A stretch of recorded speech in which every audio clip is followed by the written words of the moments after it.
France से 26 Rafale तैयारे खरीदने के लिए इंडिया ने अरबों रुपए लागत का मुआहदा कर लिया है। इस मुआहदे की कुल लागत 630 अरब भारतीय रुपए बनती है, यानी 7.5 अरब अमरीकी डॉलर। आखिर ये तैयारे किस लिए खरीदे जा रहे हैं? वैसे तो ये मुआहदा भारतीय बहरिया के लिए किया गया है, अलबत्ता भारतीय फ़ज़ाइया के पास भी कमोबेश 36 राफेल तैयारे मौजूद हैं। लेकिन सवाल ये पैदा होता है कि आखिर भारत को इतने महंगे तैयारों की ज़रूरत क्यों पेश आई? आपको बताएं कि भारतीय फ़ज़ाइया को इस वक्त तैयारों की कमी का सामना है और वो 42 स्क्वाड्रंस के बजाय सिर्फ 31 स्क्वाड्रंस के साथ काम कर रही है। चीन और पाकिस्तान जैसे पड़ोसी ममालिक से टेंस्ड रिलेशनशिप के पेश नज़र तैयारों की ये कमी भारतीय अफसरान के लिए एक मुस्तकिल दर्द सर बनी हुई है।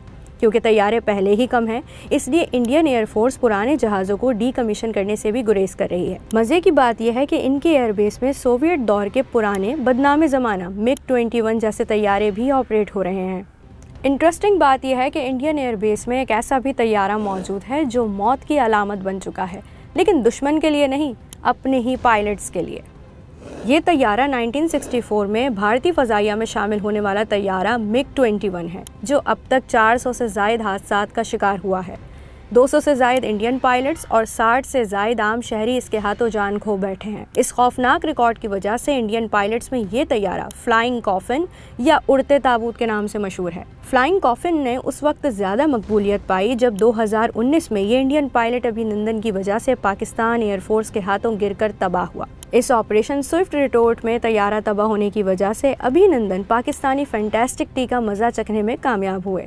एक तो पुराना, ऊपर से इतना खौफनाक रिकॉर्ड, लेकिन आज भी ये तैयारा भारतीय फ़ज़ाओं में कैसे उड़ रहा है?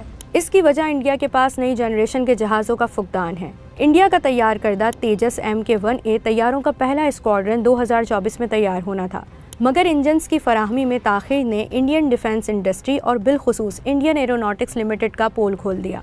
इस ताख़ीर पर इंडियन एयर चीफ कंपनी पर बरहम हो गए और यहाँ तक कह डाला कि आपको हमारे खदशात दूर करने होंगे। इस वक्त मैं आप पर एतमाद नहीं कर सकता और ये बहुत ही ख़तरनाक बात है। इस बयान की रोशनी में मौजूदा सूरत हाल और इंडिया की गीदड़ भपकियों को देखा जाए तो सिर्फ चाय का कप ही नज़र आता है।